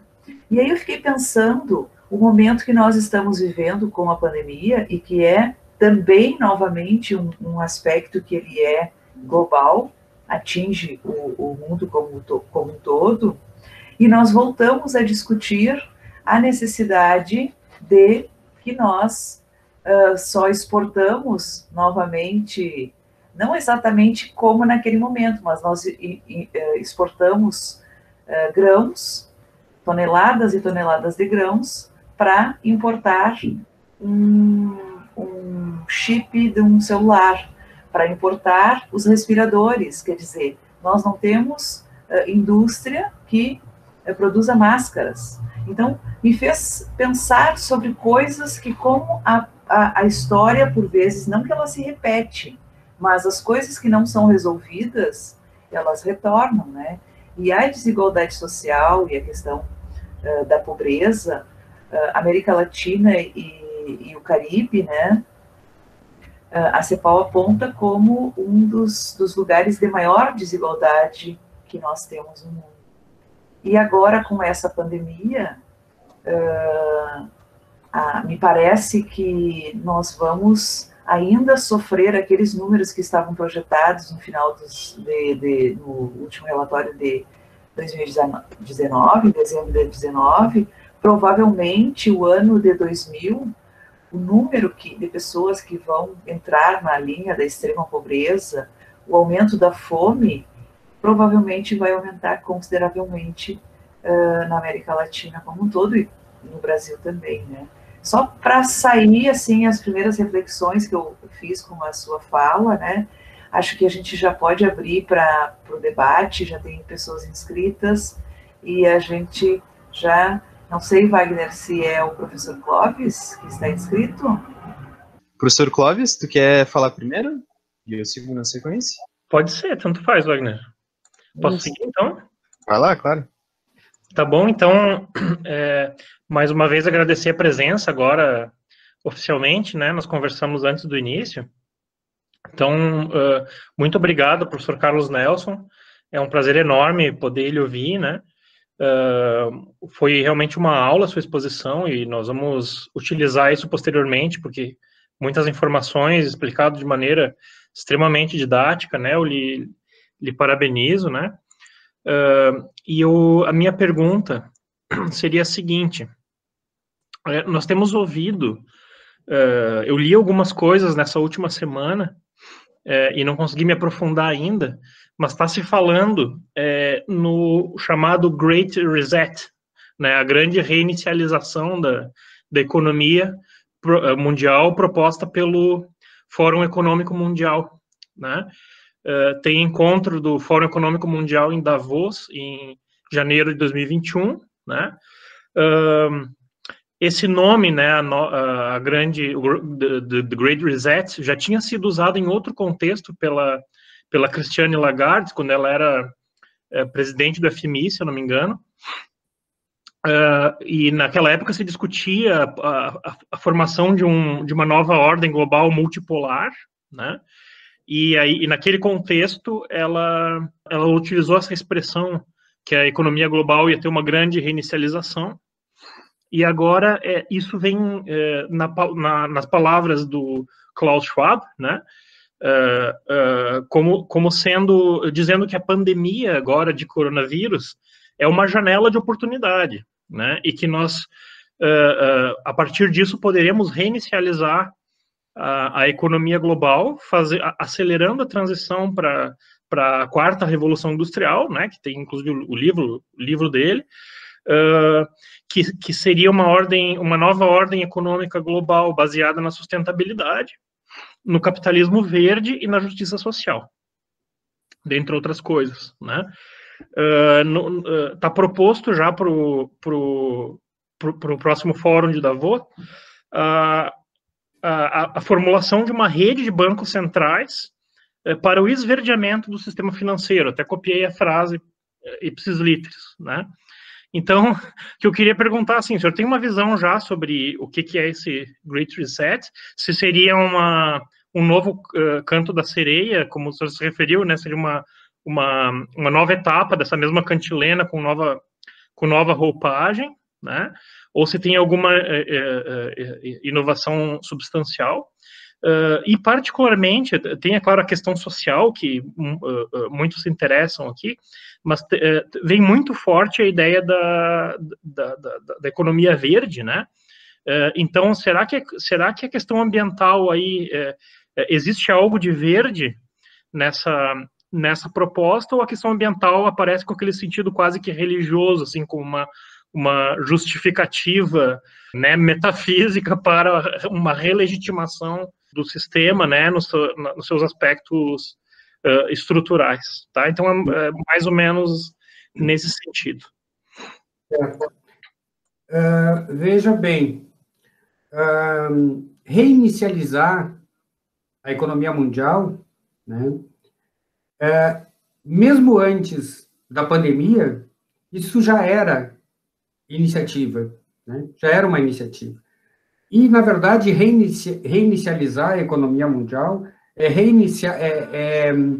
inseri-la, principalmente, o centro do capitalismo, né, ajustá-lo, adaptá-lo na nova onda tecnológica que está vindo por aí. Eu não chamaria isso de quarta revolução industrial, eu chamaria da quinta onda científica e tecnológica, né, onde seguramente aí essas novas ferramentas como database, como AI, inteligência artificial, como internet das coisas, como essa exagerada produção de software, isso tudo vai dar uma nova modelagem à atividade produtiva, né? Seja na indústria e principalmente no setor serviço, porque hoje, atualmente, as grandes capitais mundiais são mais prestadoras de serviços do que propriamente produtoras de serviço industrial. Então, isso já estava dado, isso já estava sendo encaminhado antes.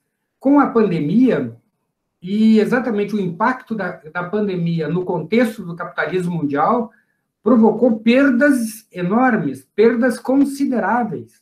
Então, não é nenhuma surpresa que a pauta de Davos, né, para a próxima reunião, seja realmente reinicializar essas atividades. Reinicializar para quê? Para recuperar perdas provocadas pela pandemia, para aproveitar dos ensinamentos que a pandemia trouxe, especificamente no que refere ao capital, né? E eu vejo particularmente assim que a parte aí de autossustentabilidade, sustentabilidade, economia verde, etc., está muito mais no campo teórico e no campo do discurso, do que propriamente na realidade. Olha os incêndios que estão acontecendo por aí. Estão destruindo o Pantanal, estão destruindo a Amazônia, né? E também no próprio Estados Unidos tem incêndios, e fora outros lugares do mundo, né? Então, me parece, assim, inicialmente, está muito mais no campo teórico e no campo do discurso. Agora, o que é verdadeiro, o que é concreto, e aí, provavelmente, os jovens estudantes aí que vão analisar esses resultados, é o que nos restará do ponto de vista da civilização mundial, do ponto de vista da divisão de classes, da divisão internacional do trabalho, o que sobrará a partir da implantação generalizada da quinta onda científica e tecnológica. Ok? Perfeito, professor. Muito obrigado pela resposta. Wagner, é contigo. Então, vamos lá. Professor, eu gostaria de fazer um questionamento, mas também gostaria de fazer algumas considerações, algumas colocações. Como o senhor participou da minha banca e teve acesso à minha dissertação, o senhor deve ter percebido que, realmente, apesar de eu estudar Direito e de estar num programa de pós-graduação em Direito Ambiental, eu tenho um forte interesse, me dediquei a estudar, dentro das minhas possibilidades, a questão do direito econômico e do direito financeiro, né? Porque no direito a maior limitação sempre é a questão da aplicabilidade das normas, né? Em determinado momento a gente sempre chega em alguma conclusão de que a lei ela é maravilhosa no plano teórico, mas na prática ela não funciona. Por que não funciona? Via de regra não tem recurso, né? Então, provocado por isso, eu me dediquei a estudar essas questões e, naturalmente, uma série de reflexões acabam vindo à tona a partir do momento que a gente começa a aprofundar, né, na temática. Então, desde uma crise econômica, o cenário ele já era crítico há algum tempo no Brasil, né? A economia nacional, ela já há alguns anos, ela passa por um processo de financiarização intenso, né, em que a economia produtiva, que é a economia que gera emprego, que gera renda para a população, ela vem sendo prejudicada de forma muito forte, muito importante pela política monetária aplicada pelo Banco Central e pelos juros aplicados à remuneração da dívida pública, né? E esse processo, ele inevitavelmente, ele acaba implicando no comprometimento do orçamento público e na capacidade do poder público de realizar políticas públicas em todas as áreas, né? E assim, a emenda constitucional 95 de 2016, a chamada emenda do teto de gastos, ela ratificou, fortificou o compromisso da União com as despesas financeiras, né, que são basicamente as despesas ligadas ao pagamento de juros e amortizações da dívida pública, em detrimento das chamadas despesas primárias, que são as despesas que possuem um caráter social. Na época, né, na época em que a emenda ela tramitava no Congresso, a proposta, inclusive, ela ficou conhecida como PEC da morte, tiveram diversas manifestações em todo o Brasil, né, foi um processo de muito movimento político, né, muita atenção ao que estava acontecendo, mas hoje já essa discussão ela já não é tão presente, apesar dos impactos já serem vividos por nós, né. Então, a forma de funcionamento da emenda, especificamente a emenda, eu me debrucei estudar em maior profundidade, né, agora daqui talvez mês que vem já, eu e o professor Cláudio já publiquemos um livro específico a esse respeito, tá, mas assim, a forma de funcionamento da emenda, ela impôs um limite às despesas primárias, com base no exercício financeiro da União de 2016, certo?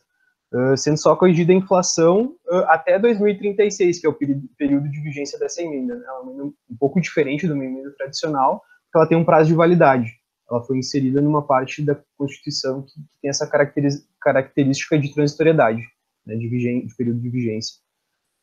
E isso tende naturalmente a gerar um desmantelamento progressivo do Estado brasileiro, porque além das despesas com investimentos públicos, que são despesas primárias, as despesas com pessoal também são classificadas nessa categoria. E aí é preciso considerar que o artigo 18 da Lei de Responsabilidade Fiscal, quando ela descreve a composição das despesas com pessoal, indica que essa despesa, que é uma despesa primária e portanto está limitada, ela corresponde aos somatórios dos gastos com ativos, inativos e pensionistas, mandatos eleitos, cargos, funções e empregos, civis, militares, membros de poderes, os vencimentos, vantagens fixas e variáveis, os subsídios, os proventos de aposentadorias, reformas, pensões adicionais, gratificações, horas extras, e, enfim, os encargos sociais e contribuições recolhidas pelo ente, no caso a União, à Previdência, né? Então, isso basicamente quer dizer que, em termos gerais, a União ela não vai ter condição de reocupar os cargos tornados vagos no período de vigência da emenda, né, até 2036, porque ela vai ter que remunerar com os mesmos recursos que já tem um teto pré-estabelecido, que só é corrigido pela inflação, com esses mesmos recursos ela tem que pagar os servidores aposentados e os novos servidores que passassem a ocupar esses cargos, né? E além disso, óbvio que significa que vai haver cada vez menos recursos para a manutenção dos mesmos níveis de investimentos públicos nas áreas da saúde, educação, segurança pública, proteção ao meio ambiente e tudo mais, né? E aí, nesse curto período já de vigência da emenda, já veio a reforma da Previdência, que teve esse viés, né? O anúncio da reforma administrativa também tem esse viés. O Paulo Guedes, antes mesmo de assumir o governo Bolsonaro, né, naquele período após a eleição, ele já tinha anunciado que ele já tinha pronta uma proposta de emenda à Constituição para implodir o piso das áreas da saúde e da educação, que são as únicas áreas que já têm um piso, um mínimo pré-estabelecido, certo? E a base de cálculo desse piso ele já tinha sido alterada pela emenda constitucional do teto de gastos. O método de cálculo, né, para se definir o piso já tinha sido alterado. Mas, de qualquer forma, e hoje o Paulo Guedes volta a falar dessa possibilidade de se romper o piso, né? De se investir menos ainda. Né? A pandemia está sendo contornada por meio de créditos extraordinários, né, que não estão sendo usados em função da dívida pública, porque é a garantia de liquidez do pagamento. Né? Então, o governo ele não pode utilizar todo o crédito extraordinário que foi liberado nesse período sob pena de sofrer as consequências macroeconômicas de prejudicar o pagamento da dívida pública. Né? Mas, enfim, uma série de outras medidas muito preocupantes, né, macroeconomicamente falando, a emenda constitucional 106, né, que permite a incorporação pelo Banco Central de títulos podres do sistema financeiro, né, sendo pagos pelo orçamento público, por óbvio, e mais, enfim, uma infinidade de outras coisas. Mas, enfim, esse é o contexto e essas são as colocações. A minha pergunta é a seguinte, professor. O senhor crê que esse processo pelo qual o Estado ele tem seus recursos controlados pelo mercado financeiro, ele tende ao agravamento, ou essa relação que é geradora de miséria, que é geradora da pobreza extrema e da incapacidade do país se desenvolver, pode ser invertida para que o Estado ele passe a atuar como um propulsor da economia de forma similar ao que se tem verificado com a China, por exemplo, em que a produção real está sendo alavancada pelo sistema financeiro e pelo Estado, né, que está servindo como um guia desse processo, ao invés de ser tragada pelo Estado e pelo sistema financeiro. Uhum. Bom, esse ponto que tu põe, daria aí uma ou duas reflexões, assim, do tempo desse que eu usei anteriormente. Tamanha é a profundidade dele. Mas vamos por partes. Em primeiro lugar, não dá para fazer essa comparação Brasil-China, né? Pelo fato de que são estados diferentes. Estados de direito diferentes. A China é a grande interrogação do mundo, né? Do ponto de vista que nós temos aí um regime autoritário e um pedaço de uma economia de mercado, que ninguém sabe onde vai dar isso. E, por outro lado, é o segundo PIB do mundo. Avançou de tal forma que é o segundo PIB do mundo. Então, tanto é verdade isso, que, aproveitando aquilo que o professor Clóvis fez referência antes, que eu acabei esquecendo, o comércio mundial, né, deverá ter, no próximo tempo, uma grande modificação. Né, naquilo que se pensou em nova ordem mundial, no contexto da globalização dos mercados, deve estar com seus dias contados, porque nós estaremos retrocedendo a um comércio bilateral, onde dois grandes players vão tomar conta do mundo, ou seja, Estados Unidos e China. Essa é a grande briga, essa é a grande disputa e concorrência mundial. Voltando para o Brasil, né? O Brasil é o seguinte, o Brasil atual, né? Nós temos um governo liberal conservador, conservador nos costumes e liberal no mercado. Absurdamente liberal. É o suprassumo do liberalismo. É um liberalismo que nem no Estado, no país onde o liberalismo nasceu, se aplica, da forma como se pensa liberalismo no Brasil. Né? Então, nós temos isso. Por outro lado, esse liberal já tinha que administrar uma dívida pública interna de em torno de 7 trilhões de dólares, com uma perspectiva de déficit anual em torno de 160 bilhões de reais. Então, realmente, ele entrou num barco onde ele sabia que não teria remadores, sabia que não teria motor, até em alguns momentos. Né? Mas, de qualquer maneira, ele é um liberal e as medidas e as sugestões que ele vem aplicando, essa briga dele com o Congresso, é exatamente enfincar a orientação liberal. Por outro lado, vem a pandemia. Vem a pandemia e a pandemia meio que dá uma brecada nas ambições liberais do ministro, pelo simples fato de que, por mais liberal que ele seja, ele teve que adotar medidas keynesianas. Teve que injetar recursos no mercado, nas famílias, na saúde, etc., etc., e fazer esses créditos especiais sem a mínima vontade de fazê-lo. Por outro lado, nós estamos já, sem dúvida nenhuma, em pré-campanha eleitoral para a presidência. A popularidade do atual presidente é uma popularidade ganha ou conquistada em cima da pandemia. Não fosse a pandemia, seguramente ele não estaria com essa popularidade, e não sei se quando terminar o auxílio emergencial, ele continuará com essa popularidade. Acompanhe o seguinte cálculo. Quanto é o Bolsa Família? Em torno de R$200, tá certo? Mensais. Quanto é uma cesta básica calculada pelo DIEESE? Em torno de R$542. Tá? Uma cesta básica digna, não essa cesta básica fajuta que vende no supermercado. Tá? Uma cesta básica para uma família de 4 pessoas digna, em torno de R$542. Muito bem. Quanto é o auxílio emergencial? R$600.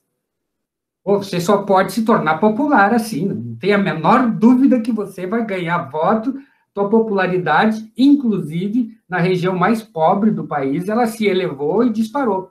E mais, famílias onde as chefes são do gênero feminino têm esse auxílio dobrado, R$1.200. É classe média.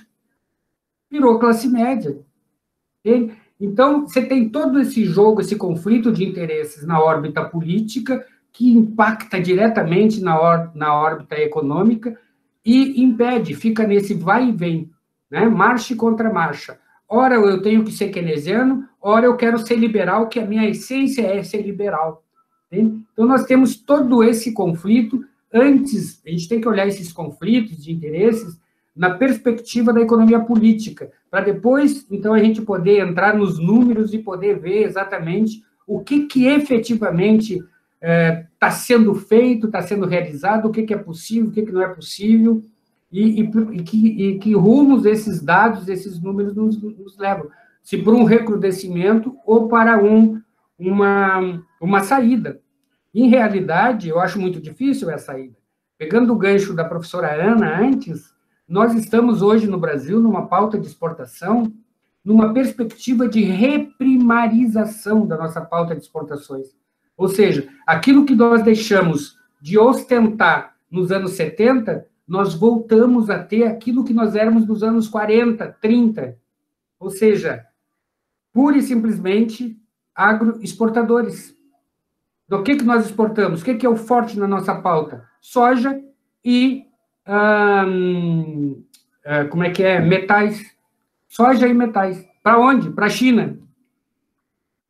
Qualquer, digamos assim, desequilíbrio que tenha o mercado chinês, nós vamos à bancarrota junto. Então, realmente, é uma complicação, está bem complexa a situação, e eu acho que ela se complexifica muito mais ainda, não pura e simplesmente na atividade, na orientação de política econômica, mas muito mais no embate político, nessa lógica aí conservador, liberal, e tomando a todo momento, assim, uma crítica muito bem feita dos progressistas. Então, realmente, a gente está num redemoinho aí, eu acho que é um prato cheio aí para estudar esse tipo de relações. Você tem relação de produção que impacta na relação social diretamente. É isso, professor. Estou satisfeito com a sua resposta. Na realidade, infelizmente, é um campo que a gente está descobrindo o que vai acontecer, como vai acontecer, conforme as coisas estão acontecendo. Né? É uma coisa inédita na história da humanidade, na realidade. Exatamente. Então, mas é isso. Não sei, alguém mais gostaria de fazer alguma colocação? Viviane Isabela Rodrigues fez uma pergunta no chat. Eu posso ler a pergunta para ela? Pode ser? Ela está no Pode. Tá, ela diz assim: olá, professor e querido orientador Carlos Nelson. Grata por mais uma grandiosa aula. Gostaria de ouvir de ti tua percepção sobre o impacto da pandemia Covid-19 no alastramento da pobreza e no acirramento das desigualdades na América Latina. Ademais, qual o papel da proteção social diante desse cenário emergente? Obrigado. A Viviane quer que eu responda a tese dela.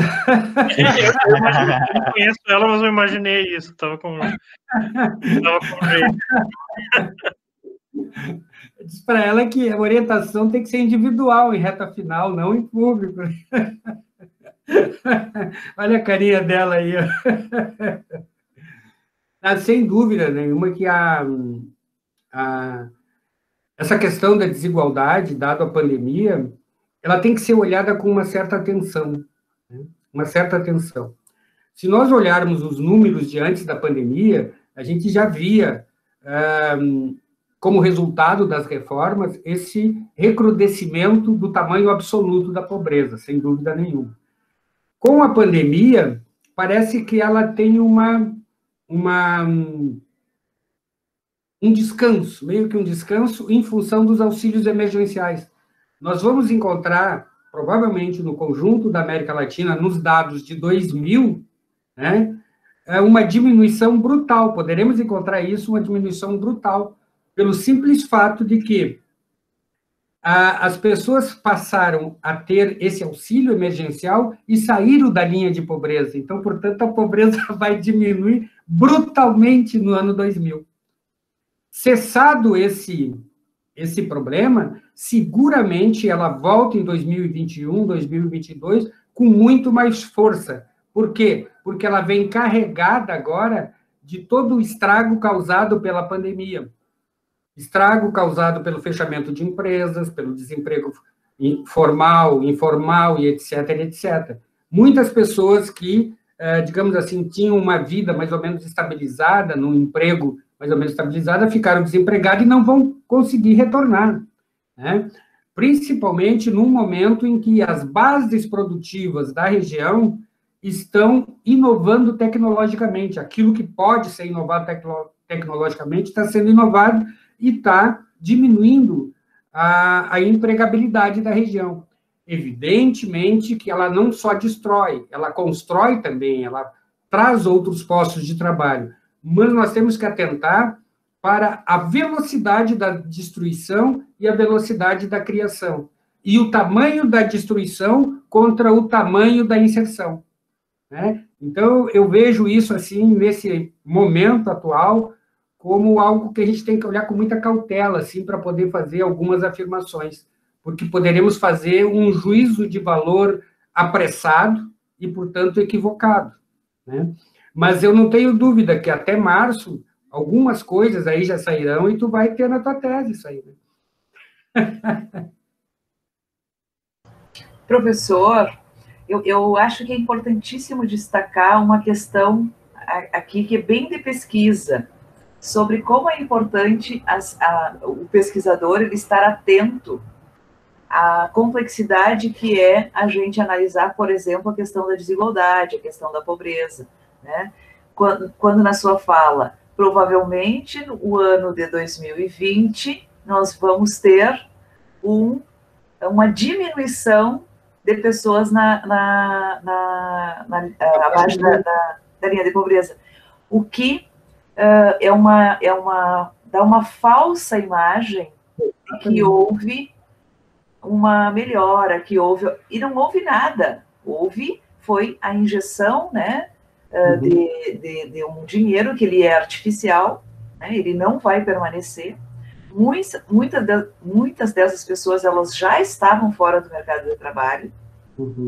Não foi em função da pandemia que elas perderam porque nós não estávamos no momento onde as pessoas estavam empregadas. Então, como é importante a gente, porque senão às vezes a gente pega os relatórios ou pega, às vezes, manchetes, né, jornalísticas, o desemprego diminuiu, a pobreza diminuiu no país, a educação aumentou, aquelas coisas.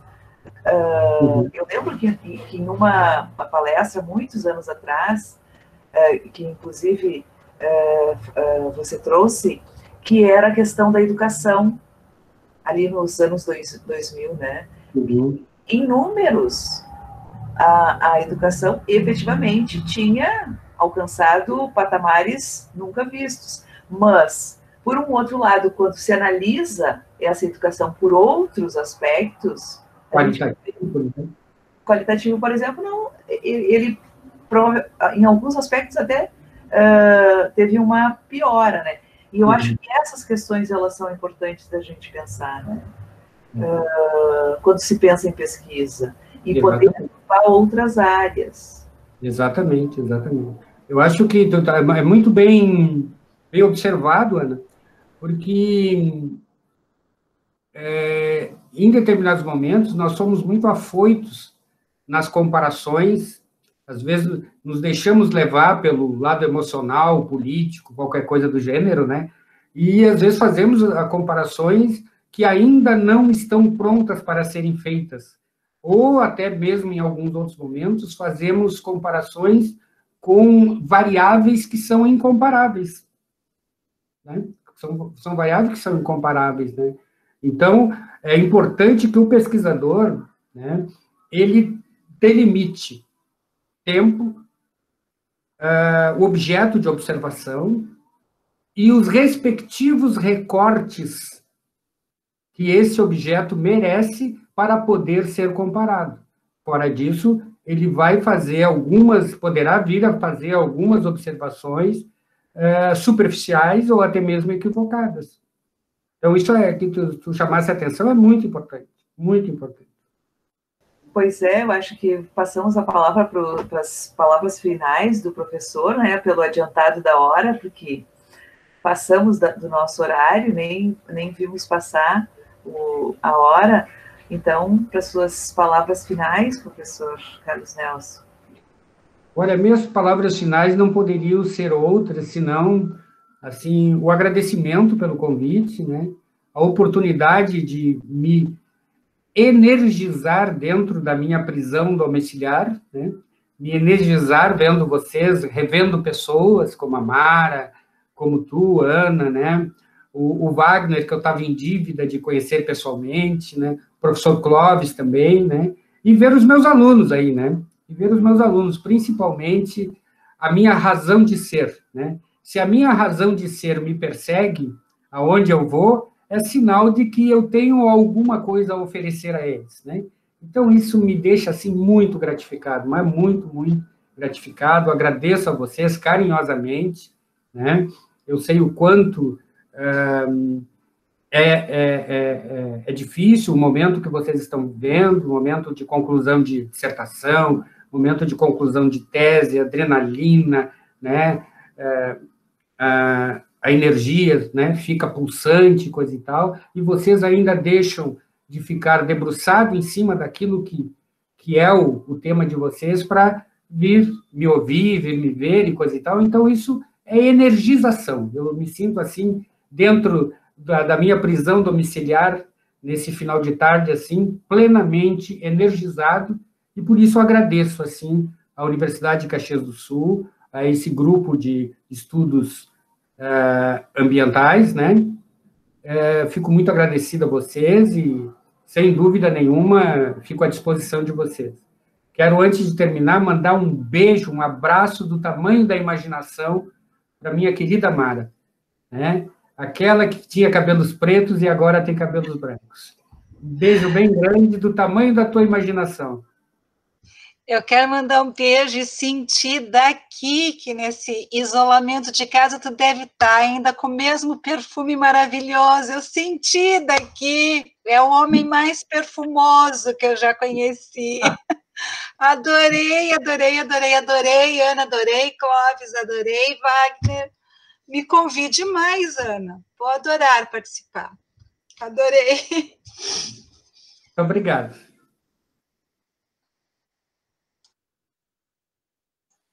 Clóvis, quer fazer as palavras finais? Agradecer mais uma vez ao professor Carlos, dizer que nós esperamos contar com a sua presença outras vezes, né? Vamos lhe chamar, assim, sempre que o senhor puder, tiver disponibilidade, para nós é muito interessante, né? Nós aprendemos muito, né? Temos todo esse seu embasamento econômico que a gente precisa tanto, né? Nas áreas que nós estudamos, nas questões ambientais, nas questões sociais, né? Então, cumprimentá-lo e novamente agradecer, tá? Estamos bem contentes. Agradecer a presença de todos, né? A professora Ana, a professora Mara, agradecemos muito por teres vindo, né? Já previamente lhe convidamos para voltar para o nosso café e para fazer uma fala para a gente, de repente, né? A gente pode combinar isso, seria bem legal, assim, contar contigo também. O professor Leonardo, que também está assistindo, né, ele mandou mensagem ali, acompanhou toda a palestra e o debate, né, cumprimentar também, o professor Leonardo é um dos organizadores do evento, o Wagner, que fez a mediação, né, e a todos os presentes, né, todos os colegas e discentes, pesquisadores, que acompanharam, ficamos muito contentes e nosso café é sempre legal, né? Sempre de alto nível, de excelência e bem humorado e descontraído ao mesmo tempo. Maravilha. Só para fazer o fechamento, então, para não deixar de contemplar todos, a Neiva Inês, ela fez um comentário aqui no chat, né, que essa crise de desindustrialização, juntamente com a crise do Covid, que foi agora amenizada pelo auxílio emergencial, como foi dito pelos palestrantes, a precarização do trabalho formal e o fim do auxílio vão gerar um aumento do trabalho informal e deixar o trabalho mais vulnerável. Fica para mim a ideia de que o auxílio só vai gerar ganhos políticos. Agradeço pela fala e agradecer pela palestra, apesar de não ter conseguido participar desde o início. Obrigado. Obrigado nós, Neiva, por ter participado. É isso aí, então, pessoal. Muito obrigado, professor Carlos Nelson. Prazer muito grande ter conhecido o senhor. Fazia tempo que eu estava com essa vontade. Então, estou muito feliz com esse encontro. E é isso, pessoal. Muito obrigado pela presença de todos. Até o próximo Café com Pesquisa. Isso aí. Quero me despedir com um beijo grande para o professor Carlos Nelson. Foi maravilhoso esse reencontro. E esse reencontro com ex-alunas, esse reencontro com a Mara, com os nossos colegas daqui. E quando a gente vê pessoas que estavam junto em determinados momentos, parece que a gente revive o NEPS, não o NEPS daqui de Caxias, mas o NEPS da PUC, né? Parece que nós estamos lá na sala discutindo e dá uma saudade, mas uma saudade boa, assim, de boas coisas, boas lembranças, e que a gente possa fazer mais parcerias, mais encontros como este, e outros tantos, né? Inclusive parcerias de pesquisas, né? Que às vezes tem recortes que nós precisamos da economia e que a gente pode estar pensando junto. Pensando junto com a Mara, que estava contando antes, Mara, que nós estamos terminando um relatório, escrevendo um livro juntas, né? E que a pandemia nos permitiu isso também.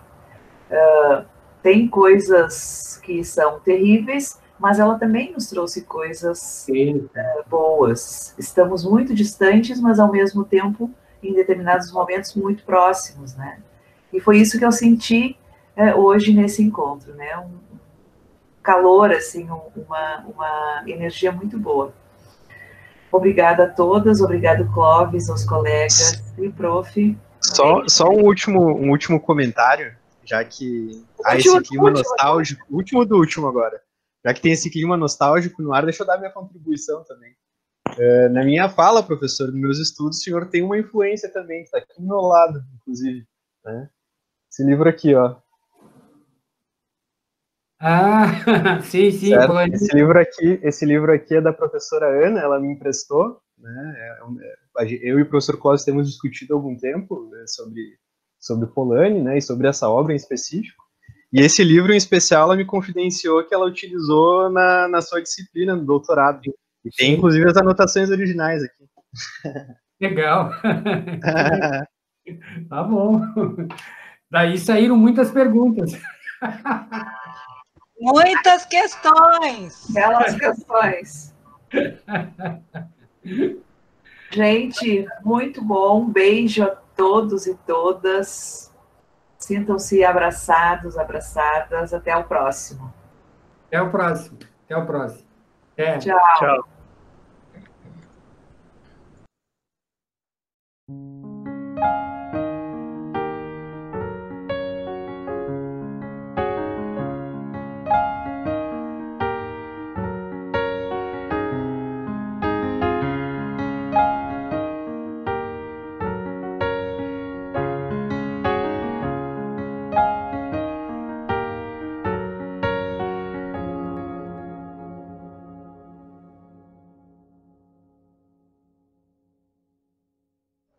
Mara, infelizmente, né? Não viu quem tá aí? Andressa. Oi,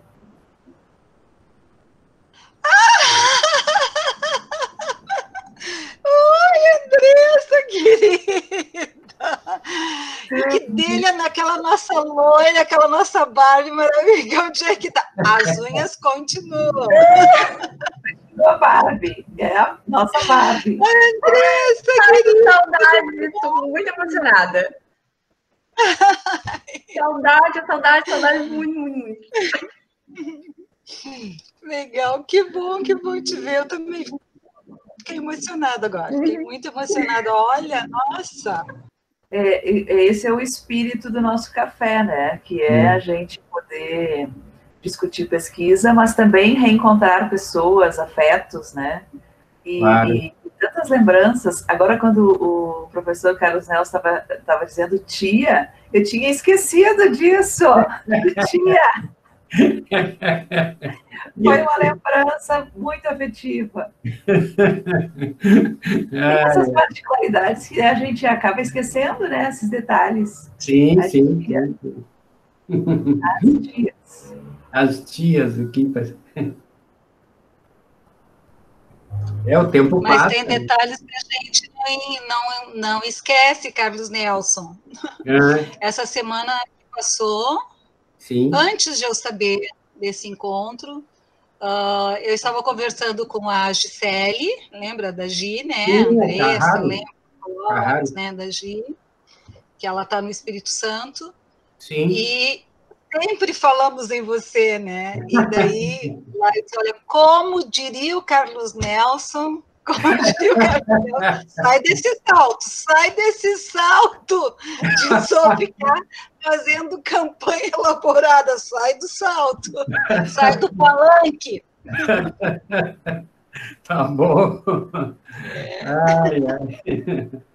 Mara, eu pensei que tu ia falar que a gente nunca esquece das famosas questões que ele colocava no primeiro dia de aula, e que sempre tinha uma que ninguém conseguia responder.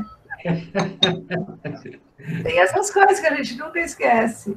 Que loucura, meu. Eu fazia isso? Fazia.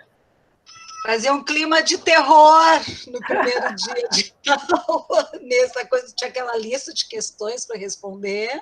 E que quantos tinham conseguido na vida da história acertar todas. Que barbaridade. Mas era só para mexer, porque depois amolecia tudo, né? Mais ou menos, né? Mais ou menos. Poxa, vocês vão me deixar constrangido, assim. Ai. Olha, os nossos alunos daqui que nos escutam, se soubessem da lista de questões, olha, um artigo e fichinha perto da lista de questões. Estou mentindo? Não, né? Meu Deus. Aposto que não, aposto que ninguém esqueceu das respostas. Nunca. Não, elas lembram da lista, mas não lembro das respostas. Ai. Gente... Não, eu lembro de alguma das listas, tinha uma que era fazer uma articulação dentro de um texto do Polanyi, com uma discussão que o Hobsbawm fazia, né? Mas isso rendeu, a minha lista de questões rendeu 2 artigos depois. Então, olha aí, viu? Não, e teve a lista de questões primeiro numa disciplina, depois tem a lista de questões da segunda disciplina, porque a pessoa faz uma obrigatória e depois ainda pega uma eletiva, né? Então, ainda faz isso, né? Ai, bons tempos, hein?